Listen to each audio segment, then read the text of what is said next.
preguntas, también escribieron por DM. Y la primera pregunta es, mi querido pastor, ¿cómo un hombre se hace pastor?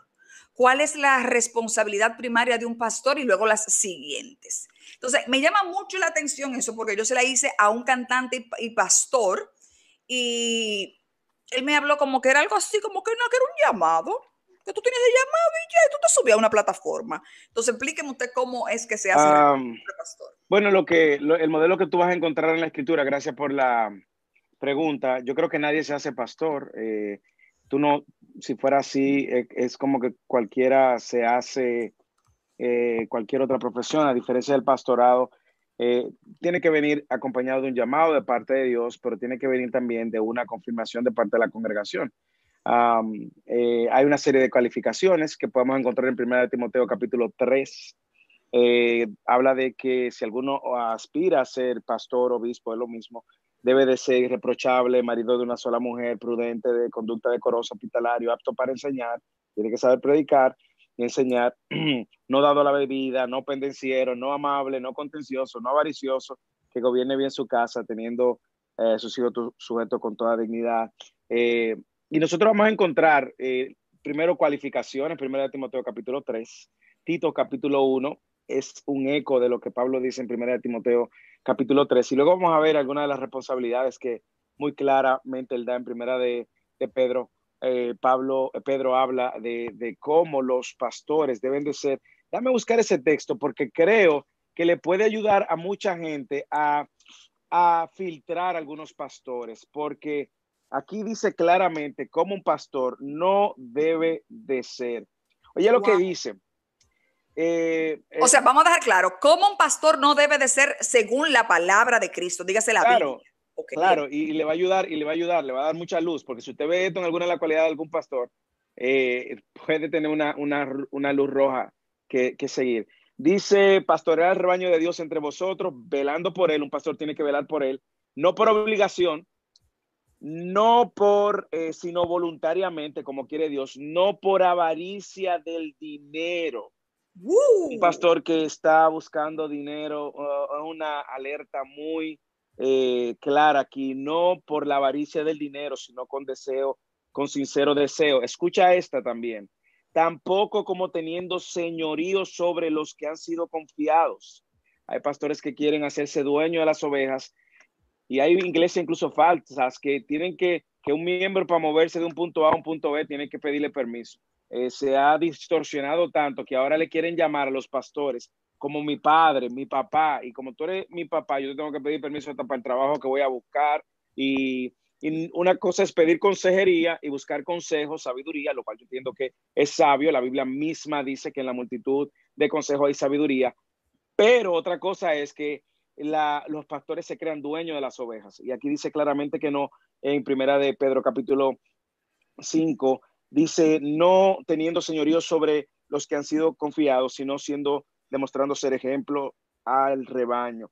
Entonces, vas a encontrar en varios textos cómo el Señor claramente habla de que el llamado lo da Dios, la cualidad, las calificaciones la afirma la iglesia.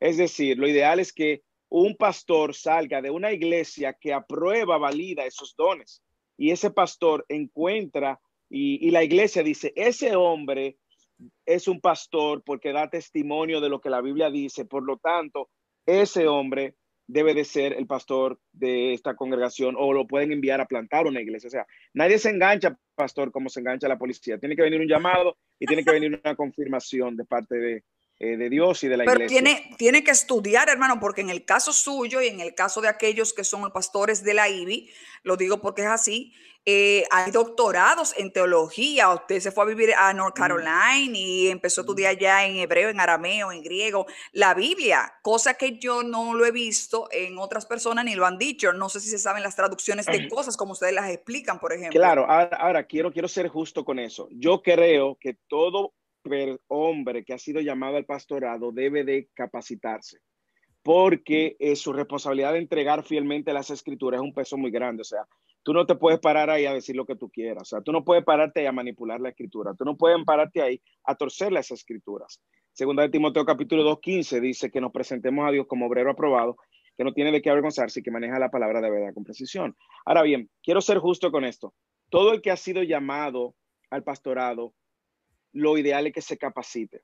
Pero quiero aclarar también que la capacitación no necesariamente, la capacitación no es la confirmación del llamado. ¿Por qué? Porque yo te puedo decir, yo estudié en Estados Unidos y voy a seguir estudiando, probablemente a hacer un nivel más avanzado. Pero déjame decirte algo. Yo me encontré mientras estudiaba muchas personas que no tenían el llamado al pastorado y estaban estudiando. Así que quiero ser justo, es cierto, todo el que ha sido llamado al pastorado, yo les recomiendo que estudie las escrituras, que estudie y que pueda ser formado teológicamente, porque al final usted está lidiando con algo tan sensible como es la palabra de Dios. Imagínese que usted le diga a gente cosas que Dios no ha dicho, pudiera terminar destruyendo la vida de esa gente, como ha pasado con muchas personas. Muchas personas han salido de las iglesias sintiéndose manipulados, sintiéndose abusados, incluso Y se sintiéndose frustran. que se frustran, y es el mal entendimiento. Y hoy mismo nosotros vemos que hay una distorsión de la enseñanza de las escrituras como resultado de falta de estudio de la misma. Entonces, hermano, ya que el hombre, se habla de los requisitos para ser pastor, yo creo que ahí mismo usted me diga lo de la pastora. Esas Mm. hermanas bien intencionadas que quieren hablar de la palabra, pero ¿qué establece la misma Biblia con relación a las pastoras? Sí, el tema que yo me imaginaba que iba a venir es interesante porque nosotros, sobre todo en nuestra cultura, hay muchas mujeres que son pastoras y que entienden que Dios la llamó al pastorado. Lo que yo veo en la escritura de manera consistente es que el llamado al pastorado es un llamado a los hombres. Y te voy a decir algo, no todo el tiempo yo pensaba así, pero cuando estudié la escritura me di cuenta que era así. No solamente porque Pablo lo dice en primera de Timoteo capítulo 3, de hecho, los versículos, recuérdate que Pablo está escribiendo una carta, y una carta donde la Biblia no tenía capítulos ni versículos. O sea, él viene desarrollando una idea. Y justamente en el versículo anterior, los versículos anteriores, él dice que la mujer aprenda calladamente, con toda obediencia. No permito que la mujer enseñe ni ejerza autoridad. Ahí está el punto. Eso es en el capítulo anterior de dar las calificaciones del pastorado. Dice que no ejerce autoridad. ¿Por qué? Porque la enseñanza, a diferencia del servicio, la enseñanza es una posición de autoridad. Y la gente dirá, bueno, lo que pasa es que era una cultura machista, Pablo lo que está es apuntando a la cultura. No, Pablo no está apuntando a la cultura. ¿Cómo lo sabemos? Porque en el versículo 13, la razón que Pablo da no es de cultura, es de diseño. Y Pablo dice, porque Adán fue creado primero y después Eva. Y Pablo se está ahora remontando al Génesis, al diseño. Y el problema que nosotros tenemos es un problema que queremos atentar contra el diseño de Dios. Y también queremos atentar contra los roles que Dios ha establecido. Nosotros hemos creído que el rol pastoral es más importante que otro rol. ¿Y por qué Dios no hace acepción de personas? ¿Por qué una mujer no puede ser pastor? No, es un tema de orden. Dios, ¿a quién Dios puso de cabeza del hogar? Según Efesios capítulo 5, al Al hombre. hombre. Porque es el orden que Dios estableció para que el hombre provea, el hombre proteja, el hombre sea cabeza como Cristo es la cabeza de la iglesia, Efesios capítulo 5. Ahora bien, Dios ha puesto al hombre como cabeza de su hogar, de la iglesia. Por eso tú ves que en el capítulo 3, todas las calificaciones que leemos apuntan a un hombre. Dice, debe ser irreprochable, marido de una sola mujer. Aquí se está refiriendo al hombre, Hombre. sobrio, prudente, hospitalario, apto para enseñar. No debe, y dice más adelante, debe de que gobierne bien su casa, teniendo a sus hijos sujetos con toda dignidad. Pues si un hombre no sabe gobernar su propia casa, ¿cómo podrá cuidar la iglesia de Dios? Entonces, es un tema de orden, es un tema de diseño y un tema, no. Hermano, Y déjame hay un decir, desorden entonces en esas iglesias donde están las pastoras, que son dirigidas por pastoras, por mujeres. sí, tristemente, yo no quiero ser insensible a muchas mujeres que han asumido un llamado fiel, algunas no Un tan auto fieles, pero llamado de ellas será, porque Dios no la exacto, llamó. pero hay otras que han hecho se puede decir un buen trabajo, pero no necesariamente están siendo fieles a esto que Dios ha dicho. Y voy a decir algo, yo te pregunto, ¿Dios llamó a todos los hombres a ser pastores? No. No, Dios tampoco llamó a todos los hombres a ser pastores. Dios llamó a algunos hombres que son pastores y son ovejas también a dirigir un rebaño. Pero el llamado es muy claro que es en la escritura, es un llamado mayormente únicamente a lo exclusivo de los hombres por un tema de diseño. por un tema de que Dios ha puesto en autoridad, no porque la mujer sea menor, somos iguales en dignidad, somos iguales en valor ante los ojos de Dios, pero es un tema de diseño, es un tema de roles. Y ir contra el diseño de Dios es atentar contra lo que Dios ha dicho que es bueno. Excelente, hermano. La siguiente pregunta es, ¿qué significa Biblia y quién escribió la Biblia? Muy buena pregunta. La palabra Biblia es la palabra, viene de la palabra biblos, que significa Biblias en plural o pequeños muchos libros. La palabra Biblia, eh, la Biblia es un libro de libros, es un libro compuesto por 66 libros, 39 del Antiguo Testamento, 27 del Nuevo Testamento. Y la palabra de Dios fue inspirada por Dios, escrita por hombres, inspirada por Dios, porque Dios es quien le dijo a los hombres a través de la época, más de 40 autores, en 1500 años de tiempo de esparcimiento, en lo que se recolectó toda la información de las escrituras, 3 idiomas diferentes, 3 continentes diferentes, y Dios es quien inspira a los hombres a escribir. Entonces Dios usa más de 40 autores. Y nosotros vamos a encontrar, por ejemplo, en Segunda de Pedro, capítulo 1, en el mismo capítulo 1 de Segunda de Pedro, versículo 21, dice que ninguna profecía fue dada jamás por un acto de voluntad humana, sino que hombres inspirados por el Espíritu Santo hablaron de parte de Dios. O sea, Dios usaba a los hombres como un medio. Segunda de Timoteo, capítulo 3, versículo 16, dice, toda la escritura es inspirada por Dios, toda la escritura es inspirada por Dios.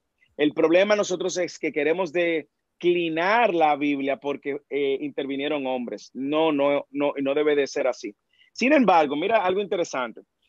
Cuando tú comparas la Biblia contra cualquier otro libro religioso, no se compara. Tú tienes las Vedas hinduistas, que son no sé cuántas miles de libros que también fueron escritos por hombres, pero que no guardan una armonía ni una coherencia entre unas y otras. Tú tienes el Corán, que fue escrito por Mahoma. Entonces tú tienes el Corán que Mahoma dice que él recibe una revelación especial de parte del arcángel Gabriel, y Mahoma compila un libro donde tiene escrito de Moisés, Salmos, y habla de Jesús como profeta. Y un solo hombre quien reúne estos libros. Entonces tú tienes la Biblia, que tiene evidencia histórica, arqueológica, y tiene suficiente copias de copias, y te das cuenta que no se compara con ningún otro libro, jamás. La congruencia, la exactitud de los hechos, la interacción entre las historias, las narrativas, en un periodo de 1600 años, es impresionante. Un hombre no hubiese podido escribir la Biblia, si hubiese querido, no hubiese podido. Hay gente que dice que fueron los extraterrestres, pero en caso de que fueran los extraterrestres, para ponerlo así, que es lo que yo le he planteado, los extraterrestres fueron creados por Dios. Todo lo que está por encima, por debajo del universo y en el universo ha sido creado por Dios. Claro, y si fueran los extraterrestres, lo cual es un asunto que no tiene sentido, tú tendrías que buscar evidencia donde los mismos extraterrestres dejaron evidencia de que fueron ellos que le escribieron. La Biblia dice, oye, es el único libro religioso que dice que es el libro de Dios. Ok, la Biblia dice, si tú lees, por ejemplo, el Salmo 119, dice tu ley, tu palabra, tus escritos, refiriéndose a Dios, a Dios. Lees el Salmo 19, también la palabra del Señor hace esto, la palabra del Señor. Y es ella misma quien se auto-autentifica. O sea, la Biblia no le deja a un externo la autoridad de decir que es la palabra de Dios. Es ella misma. No lo hace el Corán, no lo hacen la Veda hindúes, ningún escrito religioso. Entonces nosotros vemos como la palabra de Dios es la palabra de Dios porque Dios ha dicho que es su palabra. Bien, hermano, aquí hay dos preguntas, pero vamos a tratar de unirlas porque creo que van de la mano. Dice, ¿por qué el ser humano debe pasar tantas pruebas? ¿Cuál es el objetivo? Y ahí mismo uno, ¿por qué Dios permite las enfermedades? Ok, vamos con las enfermedades y conectarla con la prueba. Voy a empezar con la segunda. La verdad es que la enfermedad, como todo caos y toda catástrofe, es el resultado del pecado. ¿Okay? El pecado trajo consigo calamidad, enfermedad, destrucción, muerte. La paga del pecado es muerte, y una muerte no solamente física, sino también es una muerte espiritual. Y con ella la muerte física trae consigo todas las complicaciones que sabemos de salud. Dios permite, y más que permite, Dios ha ordenado que las cosas sean así, porque las enfermedades de una manera u otra es la manera que el hombre tiene de poder ver la atrocidad de la maldad y del pecado en la tierra, de una manera como tangible. Cuando tú ves un cáncer destruyendo a un niño, una niña de años o de meses de nacido, tú te das cuenta cuánto ha dañado, ha afectado el pecado a la humanidad. Cuando tú ves una enfermedad mental, cuando tú ves una enfermedad física, tú te das cuenta cómo muestra la atrocidad del pecado. Y muchas de las enfermedades para muchos, increíblemente, paradójicamente, son el instrumento que Dios usa para salvar a la gente. Hay gente que es por medio de una enfermedad que conocen al Señor. Hay gente que es por medio de una tragedia que conocen al Señor. Hay gente que porque han sido sus propios dioses por años, por décadas, han vivido bajo su propia dirección, sin un Dios. Y cuando se ven que la vida es tan frágil, es tan pasajera, entonces dice, wow, Dios, solo te tengo a ti. Efectivamente, Dios usa la enfermedad para salvarlo. Ahora, el tema de la calamidad también tiene que verlo de dos perspectivas, la perspectiva del cristiano y la perspectiva del no cristiano. En el cristiano, el sufrimiento, el dolor y todo lo que sucede, la tragedia, sirve como un medio para lo que llamamos acercarnos más a Dios y parecernos más a Dios. Eso le llamamos santificación. Por medio de la aflicción, tú conoces más a Dios, por medio de Te una tragedia. gozas en la aflicción, claro. Y tú puedes ver la aflicción incluso como algo temporal. Segunda de Corintios, perdón. Segunda de Corintios, capítulo 4, versículo 17, dice Pablo escribiendo algo que nos habla del propósito justamente de la aflicción. Él dice, pues esta aflicción leve, Pablo la ve como leve y pasajera, nos produce en un eterno peso de gloria que sobrepasa toda comparación. Entonces, la aflicción produce en nosotros dos cosas en el cristiano: un sentido de dependencia más de Dios y a la vez un sentido de ver más lo que Dios es en su esplendor. Yo cuando estoy en medio de la aflicción y el sufrimiento, veo a Dios más cerca, ando con Dios más cerca, dependo de Dios más a seguido. Y lo mismo sucede para el que no tiene a Cristo, a veces sirve como un instrumento para acercarlo. Un filósofo dijo, llamado C.S. Lewis, el sufrimiento es el megáfono de Dios para hablarles a los sordos de este mundo. Hermano, mire qué buena pregunta, que no estaba incluida aquí, pero los oyentes están preguntando a través del live y dice Junais 97. ¿Qué pasa con el que le llega la enfermedad, busca a Cristo y después de ser sano ni lo recuerda? Ay, papacito. Esa es una excelente pregunta porque yo creo que nosotros hemos visto eso ahora en COVID. Durante COVID vimos en las primeras olas y ante tanta incertidumbre, vimos mucha gente acercándose a Dios. La Biblia dice que Dios no puede ser burlado. Mucha gente hace eso para callar sus propias conciencias. Mucha gente hace eso para tratar de tener una paz temporal, porque la gente lo que quiere, nosotros hemos hecho de nosotros mismos nuestros propios dioses. Y cuando vemos que nuestro propio Dios se ven amenazados, nosotros entonces lo que queremos es abandonar. Entonces, cuando queremos abandonar nuestro Dios y abrazar a Dios, el único Dios. Dios no puede ser burlado. Dios sabe quién va a venir sinceramente. Dios sabe quién va a tener el regalo de la salvación. La gente se acerca a Dios por sus bendiciones muchas veces y no por él mismo. Es como cuando una persona se acerca a alguien por lo que tiene y no por lo que es muy común en la cultura. Entonces, como nosotros asimismo cometemos el error de acercarnos a alguien por lo que ese alguien va a representar, nosotros a veces cometemos el error de acercarnos a Dios por lo que Dios nos da, no por lo que Él es. Entonces, esa gente al final van a dar frutos de que no son creyentes y que van a terminar apartados eternamente. Bueno, aquí está Jennifer Castro y está Hades y dicen que disienten un poco con relación a lo de las enfermedades. Vamos a ver si podemos explicarlo mejor, porque Dios es el creador de todo lo bueno y lo malo. Entonces es bueno que ellos entiendan eso. Sí, es bueno que tú lo dices. Yo lo voy a responder con las escrituras y voy a citar, me vienen a la mente tres textos que son un poco difíciles de entender, pero Dios está en control absolutamente de todo, como tú dices. Si Dios no estuviera en control de todo, no fuera Dios. Isaías 45 dice del 6 en adelante, bueno, yo soy Dios y yo soy el Señor y no hay otro, el que forma la luz y crea las tinieblas, el que causa el bienestar y crea la calamidad. Yo soy el Señor, el que hace todo esto. Me viene a la mente también Job, hermano Job, el libro de Job, ¿ya? Job. Ya. El libro de Job también, sobre todo en el capítulo 2, versículo, creo que 2:10, donde dice, ¿cómo recibiré de Dios el bien y el mal no recibiré? Lo que pasa es que nosotros creemos que nosotros estamos acostumbrados a la historia de Hollywood y hemos pensado que todo lo malo, como que Dios no está activamente trabajando a pesar de la maldad del hombre.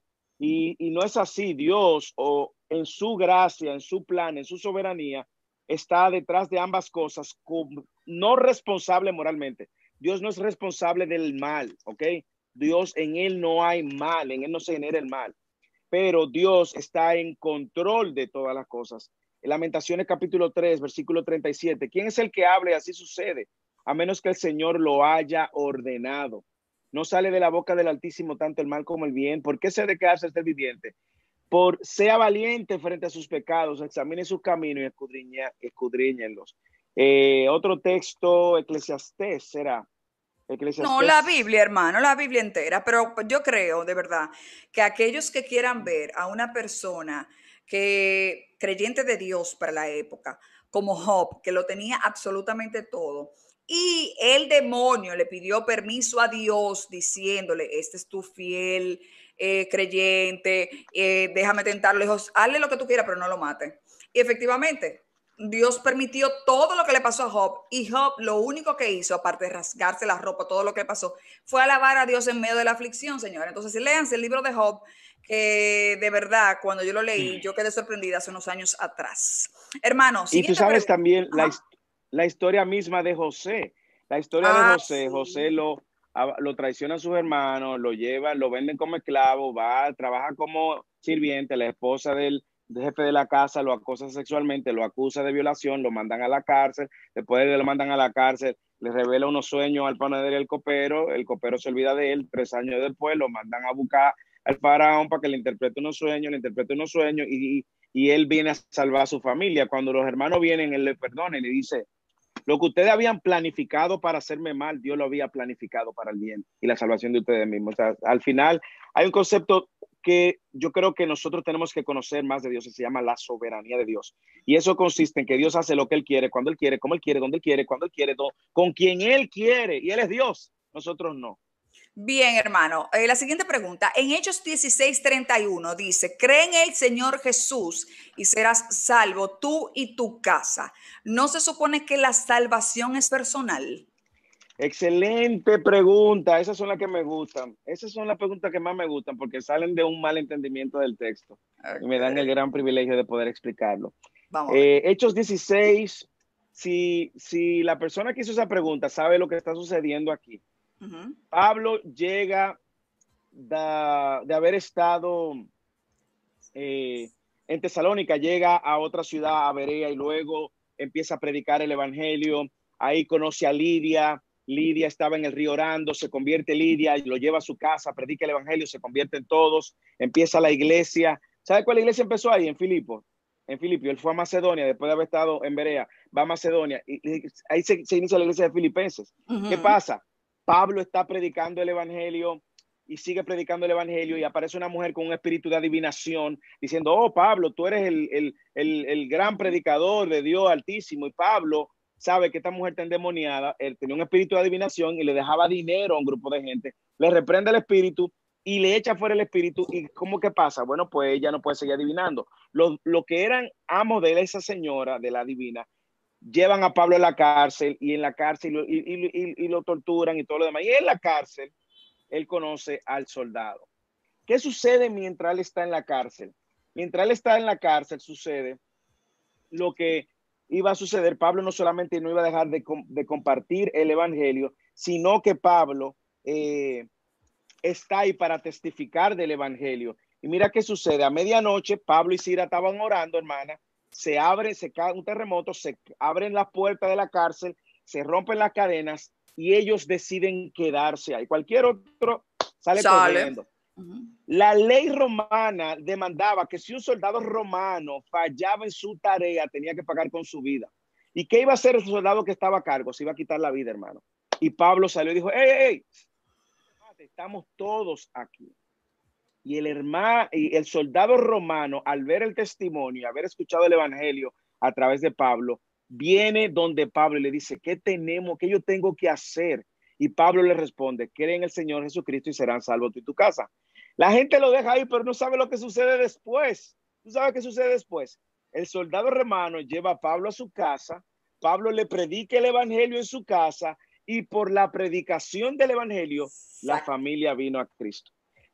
esa no es una promesa que usted pueda aplicar de que porque usted es cristiano va a venir toda su familia. No, no. Tiene que predicar el evangelio a su familia. Y eso es lo que sucede. Y aquella misma noche, versículo 33 del capítulo 16, aquella misma noche le lavó la herida, enseguida fue, y versículo 32, y hablaron la palabra del Señor a él y a todos los que estaban en su casa.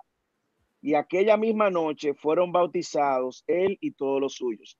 Es decir, Pablo básicamente lo que le dijo al soldado romano, mira, tú crees y si cree tu familia también van a ser salvos. ¿Y qué hizo el soldado? Lo llevó a su casa, Pablo predicó el evangelio, su familia se convirtió y fueron bautizados. Pero no es un asunto mágico, místico, que porque yo soy cristiano, Dios no tiene nietos espirituales, Dios tiene hijos y cada hijo es aquella persona que tiene un encuentro personal por medio de la obra de Cristo, que ha rendido su vida a Cristo. Aquí no hay herencia espiritual, porque mi mamá era cristiana, yo voy a ser cristiano. No, usted puede ser el primero ahora de su familia y usted tiene la responsabilidad de predicarle a los suyos, porque Dios ha querido, Romanos 10:17, la fe viene por el oír y que la gente oiga viene por la palabra de Dios.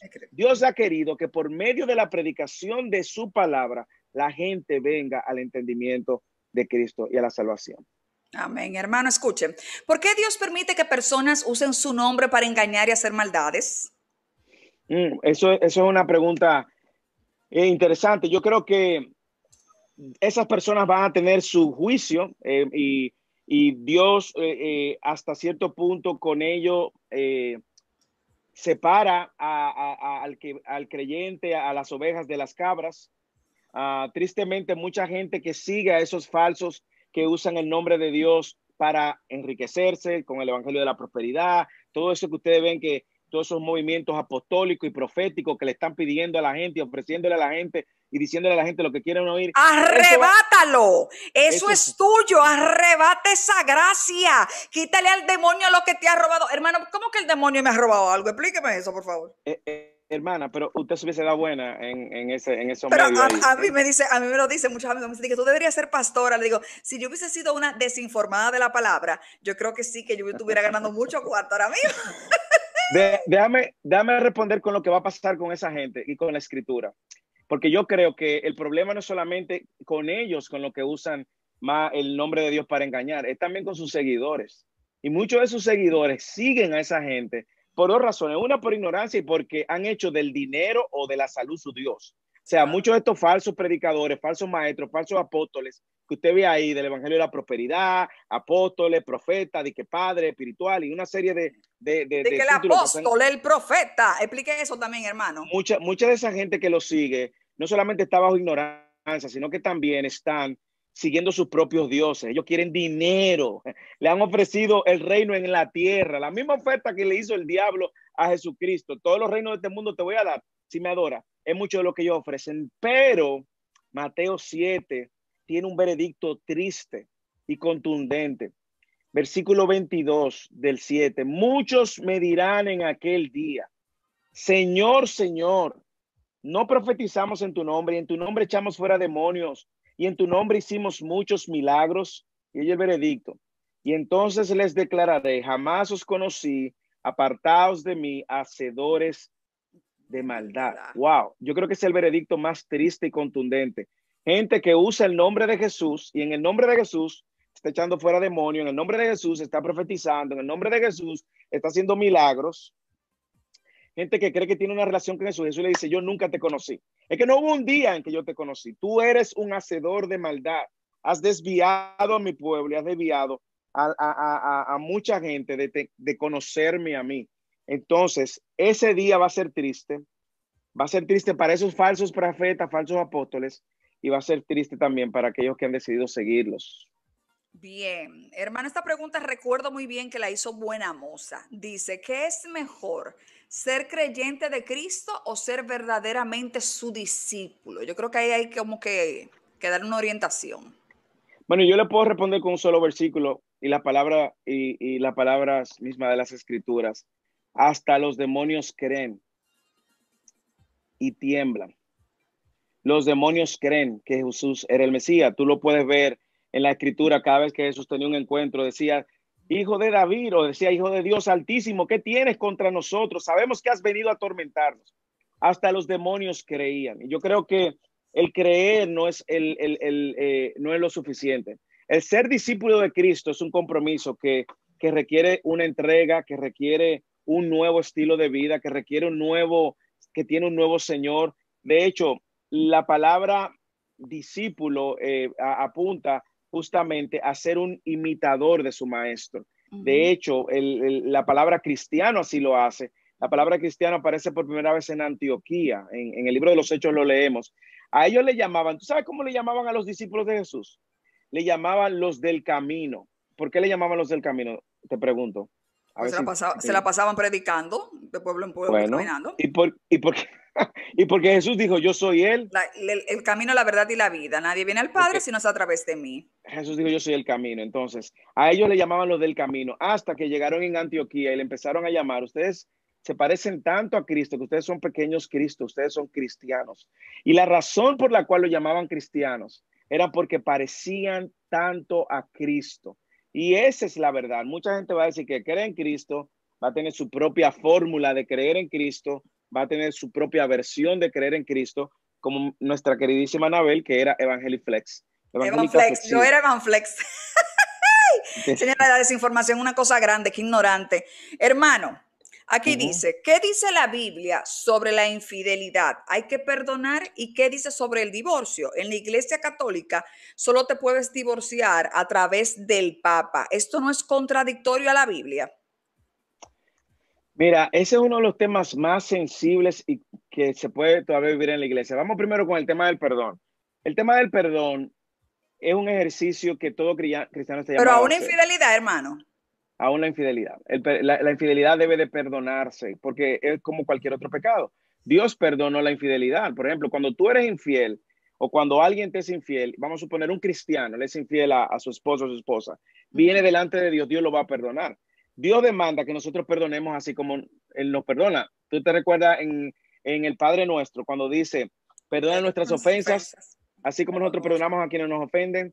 No nos dejes caer en tentación, mas líbranos del mal. Amén. Y luego dice, porque si tú no perdonas las ofensas de tu hermano, ¿cómo tú esperas que Dios te perdone la tuya? O sea, Mateo capítulo 7, capítulo 6, en el Padre Nuestro, cuando dice,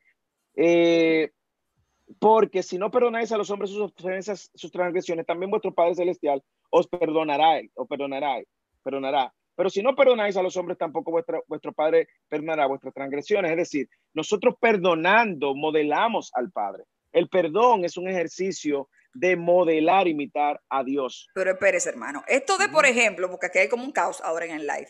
Esto de la infidelidad, o sea, el perdonar es para personas cristianas, pero eso no significa que se vuelva una modalidad continua el hecho de ser infiel y yo perdono, infiel y yo perdono.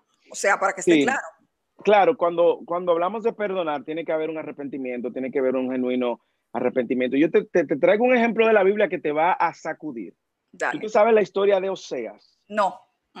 El profeta Oseas, te lo puedo leer, un libro bien pequeño, uno de los profetas menores en el Antiguo Testamento. Lo voy a leer, Tú sabes que los profetas representaban la voz de Dios en el Antiguo Testamento. Y Dios extraña de una manera con la intención de mostrar su amor al pueblo de Israel. Le dijo a Oseas, Oseas, cásate con una prostituta, cásate con esa prostituta. ¿Cómo se llama? Gomer. Y él fue y se casó con esa prostituta. Le dio nombre, le dio casa, le dio apellido, la hizo una mujer, la esposa de un profeta, ¿ok? Y la hizo decente. ¿Qué hizo la prostituta? ¿Qué tú crees que hizo? Volvió a la calle a prostituirse. O sea, viene donde el Señor le dice, Señor, pero ya yo cumplí, yo me casé, mira y mira. Dice, no, recógela, perdónala y otra vez. ¿Y qué quiere el Señor hacer con Oseas y con ese ejemplo? Mostrarle el amor de Dios hacia su pueblo, a pesar de que el pueblo ha sido infiel. ¿Cuántas veces nosotros le hemos sido infiel a Dios? Continuamente. Y si Dios nos tratara a nosotros como, si Dios no tratara a nosotros como nosotros tratábamos al prójimo, nosotros no fuéramos, entonces ninguno de nosotros recibiríamos el perdón de Dios. Entonces, la infidelidad, igual que cualquier otro pecado, debe de entrar dentro del rango del perdón. Ahora bien, ¿puede tener eso implicaciones en tu matrimonio? Claro que la va a tener. Va a destruir la confianza, va a destruir años de relación y que va a ser difícil en algunos escenarios reconstruirlo. Claro que va a ser difícil. Que en algunos casos tristemente se terminan divorciando. Claro, se van a terminar divorciando. Pero Pero espérese, no es ni el hermano. diseño de Dios ni el plan de Dios. Entonces, en el diseño de Dios no existe el divorcio. Esa es una pregunta que tiene varias capas y te voy a decir las diferentes interpretaciones que hay de manera que tú entiendas. Algunos entienden que por Mateo, es en el libro de Mateo donde Jesús habla del divorcio y luego en Mateo 19 le preguntan a Jesús acerca del divorcio. Mira, si tú quieres puedes buscar Mateo 19. Los fariseos vienen y se le acercan y le dicen, el versículo 3, para aprobarle, diciendo, ¿es lícito a un hombre divorciarse de su mujer por cualquier motivo? Observa eso, por cualquier motivo. Y respondiendo él le dijo, ¿no habéis leído que aquel que os le creó desde el principio, varón y hembra, lo hizo? Primero, ¿a qué está citando Jesús? Está citando Génesis 1:27. Jesús está citando el diseño. Dios creó un hombre y una mujer. Por lo tanto, un matrimonio es entre un hombre y una mujer. Eso primero queda claro aquí cuando Jesús lo establece. Segundo, y añadió, por esta razón el hombre dejará a su padre y a su madre y se unirá a su mujer y los dos serán una sola carne. Génesis 2:24, el establecimiento del matrimonio. Y luego dice, por consiguiente, ya no son dos, sino una sola carne. Por tanto, lo que Dios ha unido, ningún hombre lo separe. Cuando habla de ningún hombre, Jesús no tiene en mente un abogado, ¿ok? Jesús tiene en mente los dos que componen el matrimonio. Ni al Papa Ellos, tampoco. mucho menos el Papa, por amor. Ellos le dijeron, entonces, ¿por qué mandó Moisés a darle carta de divorcio y repudiarla? Aquí ellos están citando a Deuteronomio, creo que en el capítulo, si mal no me recuerdo, 24, donde Moisés había ordenado que le dieran carta de divorcio por una situación, por la dureza del corazón. Jesús responde, y él le dijo, por la dureza de vuestro corazón, Moisés os permitió divorciaros de vuestras mujeres, pero no ha sido así desde el principio. No era el plan, no era el diseño. Entonces, ¿qué sucede? ¿Por qué Moisés dio carta de divorcio? Por la dureza del corazón, por el pecado. ¿Tú sabes lo que estaban haciendo los barbarazos en el Antiguo Testamento? Y todavía en la cultura judía. ¿Tú sabes lo que hacían? Si la mujer le quemaba la cocina, la comida, le daban carta de divorcio. Si la mujer tenía la nariz chata, da carta de divorcio. Si tenía la nariz, los ojos llorosos, carta de divorcio. La oreja grande, la oreja chiquita, carta de divorcio. Si la mujer le hablaba alto y lo escuchaban los vecinos, carta de divorcio. Si la mujer se iba a la casa de sus padres sin pedir permiso, carta de divorcio. Y de cualquier motivo le estaban dando carta, lo estaban abusando. Y Jesús está diciendo, hey, ese no era el plan. Ese no era el plan. Le piden aquí que se haga un tema aparte de eso, de la infidelidad y del divorcio en la Biblia, que se haga como tema aparte. Entonces, hermano, ya tenemos que concluir el programa, ¿eh? Okay, Entonces, la última pregunta que yo quiero que usted me responda, que hay tanta gente que dice esto, Dios, dice, ¿en qué versículo de la Sagrada Escritura dice, Dios dice, ayúdate que yo te ayudaré? Bueno, Dígame, hermano, en ningún versículo de la Escritura dice, ayúdate que yo te ayudaré. En ningún versículo. Usted se le van a caer las pestañas buscando eso y eso no existe. Es un invento. Y tristemente la gente lo repite porque no estudia la Escritura. Bueno, ahí está. El pastor Moisés Gómez está en su Instagram como @PMoisésGómez. Hermano, agradecerle como siempre por tan valiosa información, este contenido que le brinda a la audiencia de Transitando, donde cada día aprendemos más. Gracias a ti por la invitación y esperando que sirva de edificación a tu audiencia, a todos y nada, y seguimos sirviendo cada vez que tengamos la oportunidad. Bendiciones a ti y a todos los tuyos. Gracias, hermano. Bendiciones para usted.